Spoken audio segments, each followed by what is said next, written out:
Now, Sports Talk with Broads. Here's Hunter Brody.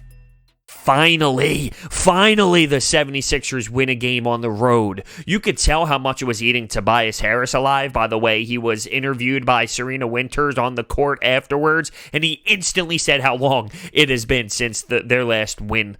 It was clearly something that was on the back of their minds every single time they stepped on the floor. Now, that makes sense. No matter how much they try and deny it, oh, it's just another game. Oh, you just take it one at a time. No. They knew about the streak. They know their record away from home. You can see it every time you go to the NBA standings. It's right there, right after the actual record, home record, and then that brutal, disgusting record after that says road, and then the 9-23, which is now 10 wins. Hallelujah. Now, why this is so important, even though it's not against a great team, it has nothing to do with guys getting some run, even though that is a conversation to have, but it's about possibly, it depends on how they finish this bad boy, but possibly going 2-2 on this road trip if they are able to take care of business on Saturday night, which is a tough task because here comes Steph Curry. Welcome back to the lineup. Of course, that's how it plays out. If this team can go 2-2 on this road trip, wow, is that a success? Almost a major success based off of not having three legitimate starters playing these games. And the way that this team is playing when it comes to work ethic, passion, fighting hard, competing, it's entertaining from that aspect. You're seeing a different style of play. You got Mike Scott rocking the 5 at some points. It's very small ball. Let's jack up some threes, not play as much defense based off of not really having that type of skill set to play elite defense. You're just seeing a different style of play, but watching Shake Milton, watching even Mike Scott get in the mix, watching Al Horford in this game, you're seeing a different style of play, and, you know, it's so new and so different and so unique. I guess it keeps you interested throughout. Now, real quickly, because time is running out until the giveaway is over, make sure you head over to my Twitter page, @Broads81, and retweet my pinned tweet at the top of my profile, which discusses and explains my Sixers tickets giveaway. I'm giving away tickets to the Sixers-Pistons game Wednesday, March 11th. The game has been moved to 7 o'clock. It was 7:30 on ESPN. They moved it to regular 7 o'clock. All you need to do is retweet that tweet and follow me. So make sure you do that. I'm telling the winner who won March 8th. I will be using a random generator, but the winner will be announced March 8th. And also, I have a SeatGeek promo code, BROADS, that you can use at SeatGeek's checkout page for $20 off, which is a no-brainer. So make sure you use the promo code BROADS today. All right, back to the game. Al Horford, great stat line, 18 points, 8 rebounds, 6 assists, and plus 40 on the night. He was a difference maker. He was grabbing boards. He was making plays happen offensively. He was setting good picks. He was passing the ball well also, which created opportunities for his teammates to knock down shots. The team actually shot pretty damn well from three, 45.9% from three, 17 of 37, and essentially 50% from the field as a squad totally. Now, that goes back to the conversation I had when it comes to the way the game was played based off of personnel. It's very spread out. Defense hasn't been a factor, and that's throughout this entire stretch on the West Coast due to who's out there on the floor. You got to play a different way. You just have to. And that's why when I look at the rebounds, pretty happy with the way they worked on the glass based off of Mike Scott being the biggest guy out there for the Sixers at certain points in this game. And I feel like Mike Scott has found a little groove. He's been playing some 5 lately, and to be fair, that's not something that can happen all the time. It can happen in certain matchups. It's all about the matchups based off of his size. But I feel like Mike Scott has been playing better as of late. He's been knocking down his shots, and not just knocking down his shots. He's doing things on the glass glass, and he's also grabbing some boards, maybe going back up with it. He's been working really hard, and when you look at his stat line, 11, 7, and 4 in 25 minutes. Very valuable minutes, and I feel like maybe he's working himself back into the rotation. This is solid to see just because I'm not talking about him. I'm talking about these guys playing, for them to figure out their roles, maybe to show coach who can play when things get a little bit tighter, when you got to really eliminate certain guys off the bench, when you got to crunch that rotation up and you got to really push some buttons and cut some guys loose when it comes to legit minutes in playoff basketball. Who's it going to be? Here's a chance for these players to really fight it out on the court with legitimate minutes to prove themselves. Tobias Harris, 28 points, 14 rebounds, knocked down 4 3-pointers. I thought Tobias was strong. He had a way better first half. He was very aggressive in the first half. Here's my one problem with Tobias. He doesn't attack mismatches enough. This is the NBA. What do you do consistently? You get a mismatch, attack, attack, attack. And here he gets the ball at the top of the three. He's got a big man on him. He dribbles in between his legs a few times. He dribbles, he hesitates, and he passes away. Then he gets the ball back. He does it again, and then he'll kick it back away. Why? Take it. Take it. And I've seen him take it before hard to the rim and get a monster jam or get a nice bucket or even drive hard, and maybe that brings someone else into the paint, and then you kick out for 3. Okay, that makes sense. But I don't get why he shows it off as if he's dribbling, doing a couple moves, takes a couple steps, and then passes away as if he's not able to do that. He's able to take apart a big man on the Sacramento Kings, all right? I mean, it's very possible to do it. It bothers me that he doesn't, and it's a consistent thing with him. It's not just tonight. It's through his career, and I've seen it multiple times this season. It drives me crazy, dude. Attack, attack, attack. It's what basketball is all about. Get a mismatch and take control of it. It kills me inside at times. It really does, even though he had a strong performance. I'm more nitpicking his game as a whole and nitpicking certain things that bother me that I see throughout a game. Like, dude, go to the rim, go hard. Crazy.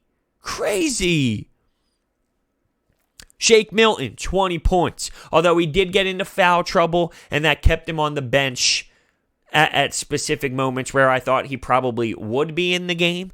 But at those moments as well, Alec Burks is knocking down a ton of shots. Here's the thing.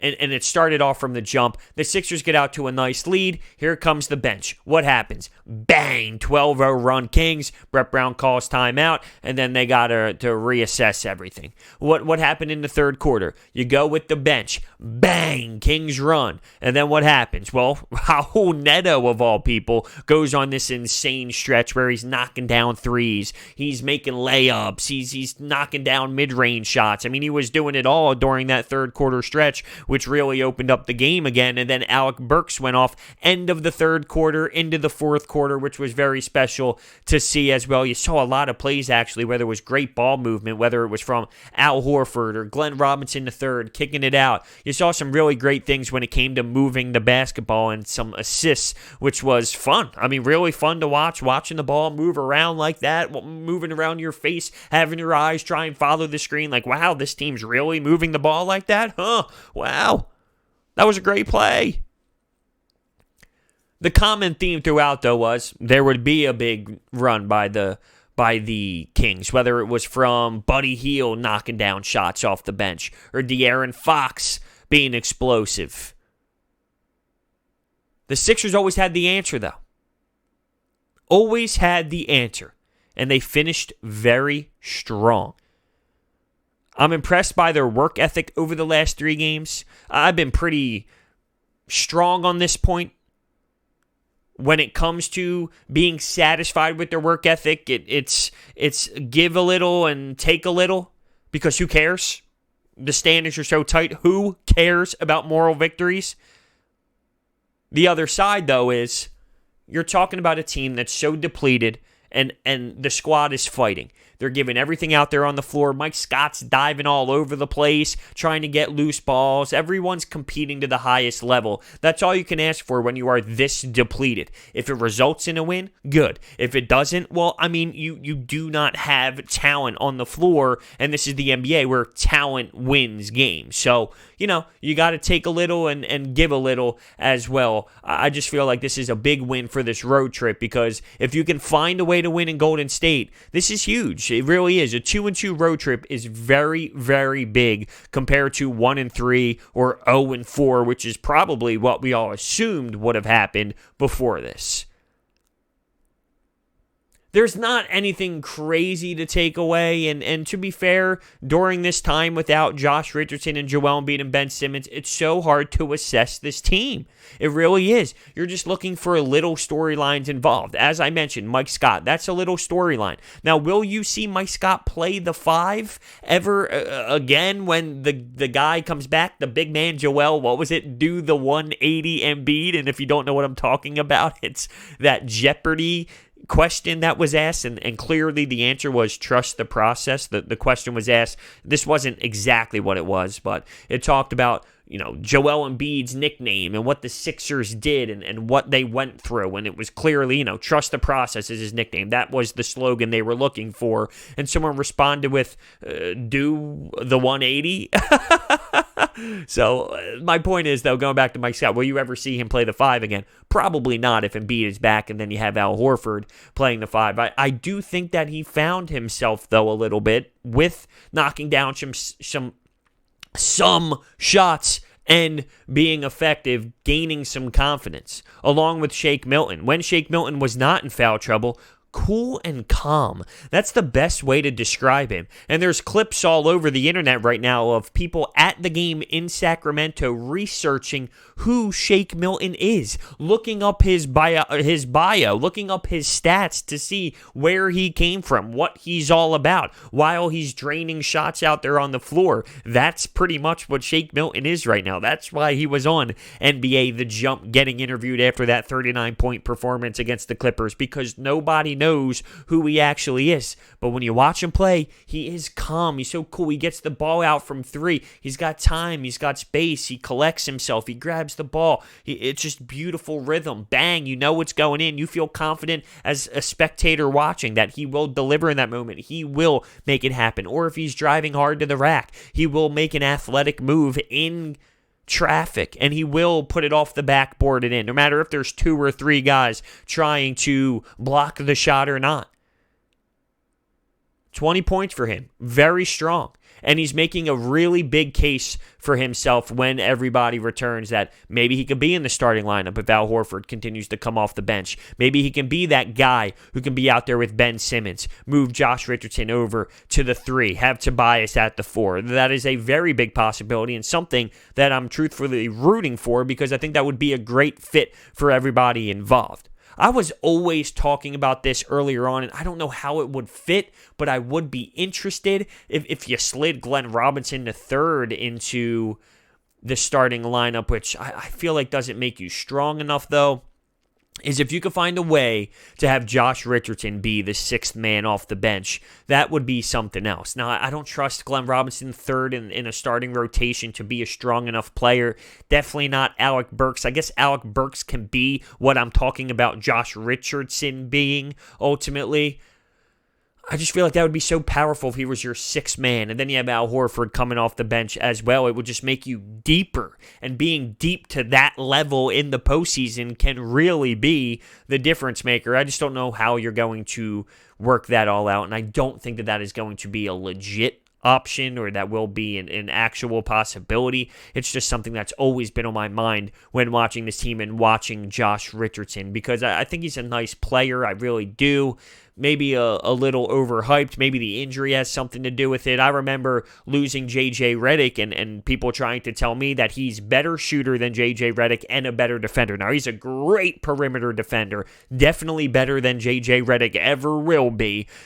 but he is nowhere even close to the offensive game that J.J. Redick provides when it comes to spacing the floor. That jump shot is so ugly. It's flawed. There's a problem with it, with the way he sets his feet and his release, and I think that is a reason why he isn't as good as he possibly can be. And I don't really like him with the ball in his hands as much as I thought I would. Not that this is a rip Josh Richardson type mode right now. I'm just trying to figure a way out for him to come off the bench. But regardless, that's not going to happen anyway. I got sidetracked big time. How about this, though? How about this? The team takes care of the ball now. And I feel like that just doesn't get talked about. There was a time throughout this season and the last 3, 4, 5 years where 20 turnovers, 19 turnovers, 22 turnovers, 24 turnovers, 20 turnovers, 17 turnovers, 18 turnovers. No longer. This team does a remarkable job of keeping the ball in control. And that was with Ben Simmons, too. This was prior to the Ben Simmons injury. This was prior to Joel Embiid leaving the floor as well. I mean, as a team, they have really come together. Ever since Brett Brown talked about it, made that very vocal statement about, the turnovers being a monster issue, a big-time issue. It chopped down insanely, and it is a key stat that will play a role when time matters, when games matter, when coming down the stretch matters. And it's just something to keep an eye out because they have changed that part of their game significantly for the positive. You can go back and look at each game over, I'd say, the last 20 games or so, 15 games or so. It's been a remarkable difference. Serena Winters on the call. She was the color commentator. And I'll be honest with you, I loved it. I thought she was great. I thought she did a phenomenal job with Mark Zumoff. I was very entertained. I love the passion she brought. I love the insight that she brought. And I never heard her as the color commentator on another game. Now, I've been going to a lot of the games, so maybe she has been, or this was a specific case where Allah was not there in attendance, so maybe it was just a one-time thing. I don't know. When I go to the games, I don't get to hear the broadcast fully unless I DVR that specific game and watch it later, which I do sometimes, but not all the time. Anyway, going back to my point, I thought she was strong. And I hope she gets more opportunities down the line. I never thought of her as a color commentator just because she does the sideline reporting, and she's really solid at that job too. But I was loving it. She was telling it how it is.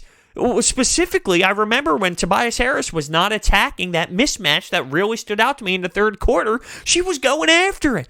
She was legitimately going after it. You got to attack that. You have to attack that. Going in. I'm like, yes, Serena. Tell them. Let's go. There was also a time where Mark Zumoff said something. I love Zoo. Zoo is the GOAT. He said something about Furkan Korkmaz that had me dying laughing.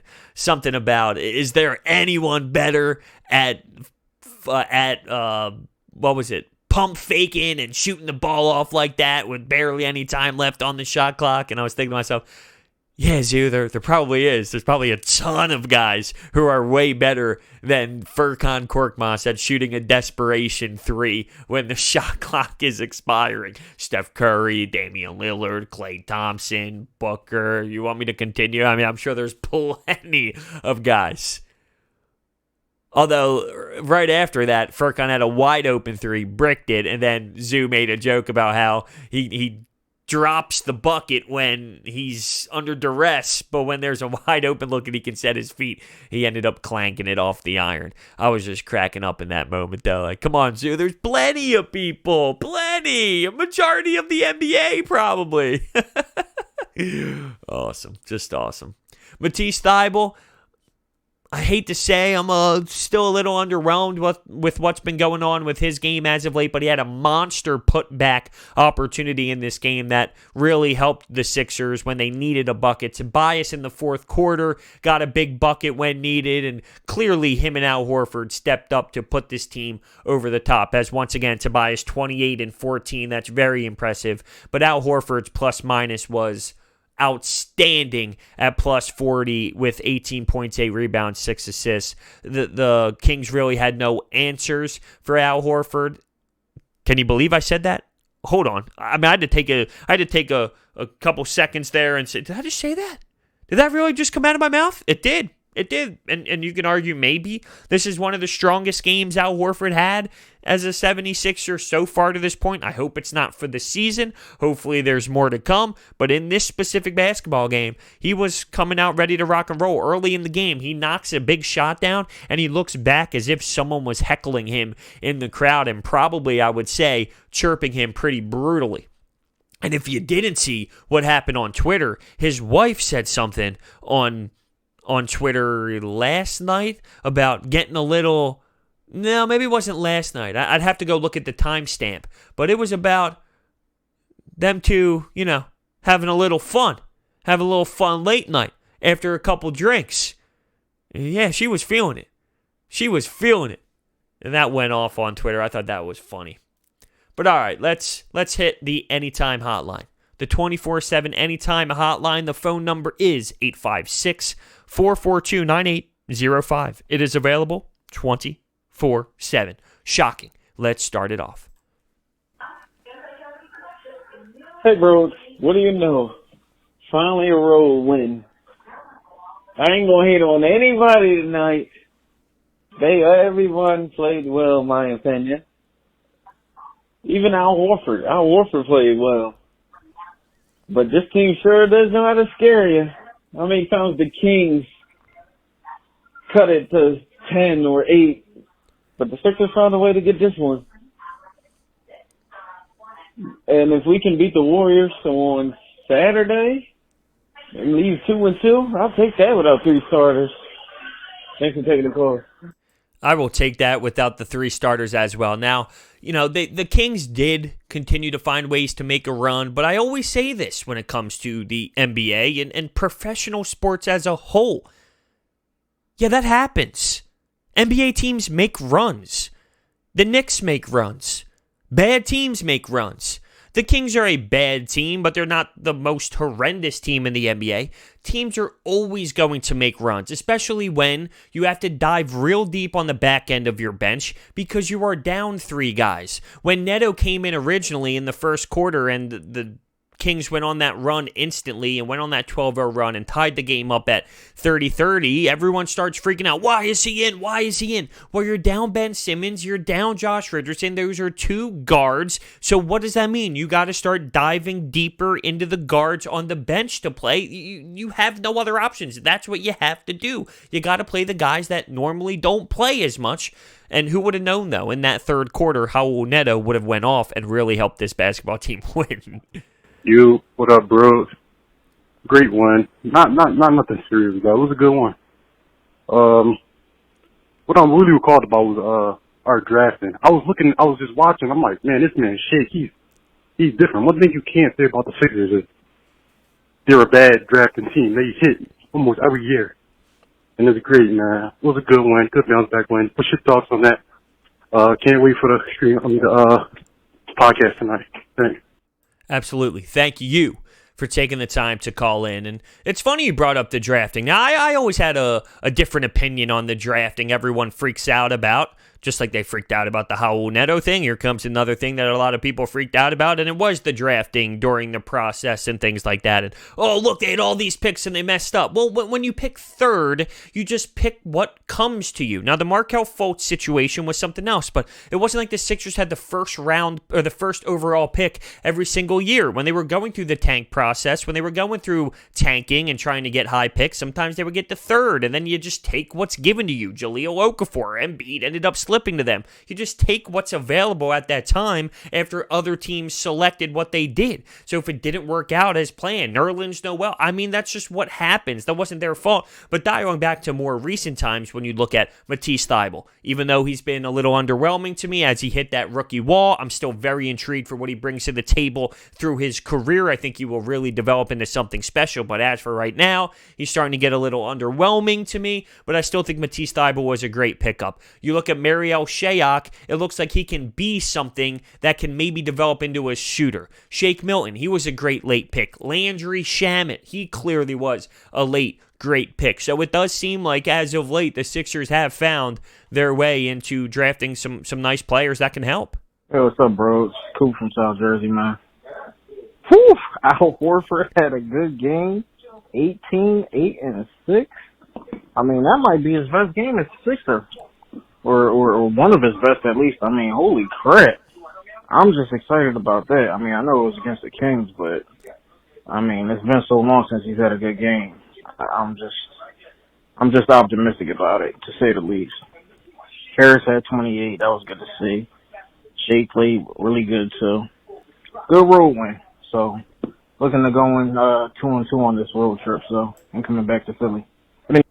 It's interesting to hear everyone talk about the 2-2, and that's really crucial. It really is. And to see this team come together and everyone played their role, everyone did what they needed to do. No one stood out as bad or pathetic or awful. Everyone did what their job was to do with this specific night, and it resulted in a W. It's so big confidence-wise on the road to finally snap it off, and if they can find a way to win in Golden State, it's just a totally different vibe. It really, really is, and I can't wait for Sunday night now to see if it is possible to see Steph Curry back and try and hold him to something reasonable. I just want to say that it feels really good to finally have that losing streak over with on the road. And also, I think this was probably Al Horford's best game so far as the Sixers. So, I mean, there's that. So, something to look forward to. Anyway, thanks. How about this Al Horford love? Best game. If I told you at the free agency start, when you hear Woj talk about Jimmy Butler getting moved on and the Sixers getting back in return Josh Richardson, but going out and getting Al Horford, that this late in the season, with 18 points, 8 rebounds, and 6 assists, that Al Horford would have his best game of the season. Now, he was very impactful, and you have to look at the plus-minus because it was totally different from everybody else. It was such a big outlier to a positive degree. He was an X factor, and he was never someone who would score 35 points, grab 18 rebounds, and have a Joel Embiid-like dominating center performance. That was never Al Horford, so to expect that is just silly. Still, though, we're all happy and we're all optimistic because he had a good game. It was good. It was good. He deserves credit because of how poor it's been. But I would have hoped that this was his average game. I wish that this is what he would give you almost every single night or close to something like this. And then when he drops that 26-point game or that 24-point game, you say, wow, what a great performance by Al Horford, right? And this would just be what he gave you consistently. But that is clearly not the case and leaves us very frustrated as a fan base. Saturday night, 8:30, prime time. Will they be able to put together a 2-game win streak away from the Wells Fargo? Wow. It's possible. They have a chance. Will they do it? That is the question. Thank you so much for watching. Hit that thumbs up button and subscribe, and I will see you next time.